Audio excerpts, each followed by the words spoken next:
وأقبلت العشر تفوح شذا وريحانا، لبيك ربي وإن لم أكن بين الزحام ملبيا. موسم جديد من مواسم الطاعة، فمن رمضان والعشر الأواخر لشوال وصوم 6 ل10 ذي الحجة. مواسم كتير ربنا بيديها لنا، ولكن سرعان ما بتمر بسرعة.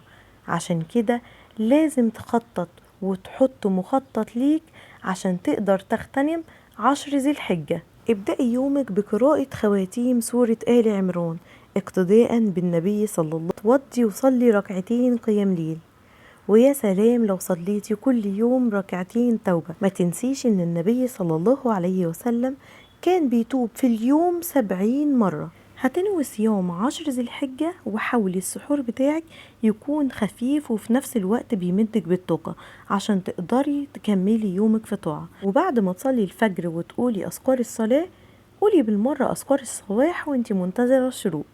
وبعد كده خدي قسط كافي من الراحة عشان تقدري تكملي يومك في طاعة. أول ما تبدأي يومك ابدأيه بقراءة قرآن، عشان بعد كده مشاغل اليوم ما تاخدكيش. أنا عارفة إن مشاغلك كتير، بس تقدري وانتي بتعملي شغل بيتك تسمعي بودكاست درس ديني، أو تسمعي قرآن بالشيخ اللي بتحبيه، أو حتى تشغلي التكبيرات. ويا سلام بقى لو كان في زيارة للأهل بنية صلة الرحم، أو مكالمة تليفون فيها كلمة طيبة بنية صدقة. خلي بالك ان النية بتفرق كتير قوي في عداد حسناتك. ولما يقرب وقت المغرب استغلي كل ثانية وكل دقيقة في الدعاء واطمعي، ما انت بتطلبي من ملك الملوك. وسبحان الله، على قد تعبك في الطاعة على قد إحساسك بالسعادة في العيد، وكأنها مكافأة من رب العالمين لينا. فحاولي تبذلي أقصى جهدك في طاعة المولى عز وجل في هذه الأيام. في الفيديو ده حاولت ان انا اقدم لكم اقل روتين او الحاجات اللي يقدر اي حد يعملها، وحاولت ما اطولش عليكم قدر المستطاع عشان الكل يقدر يشوف الفيديو ويستفاد منه.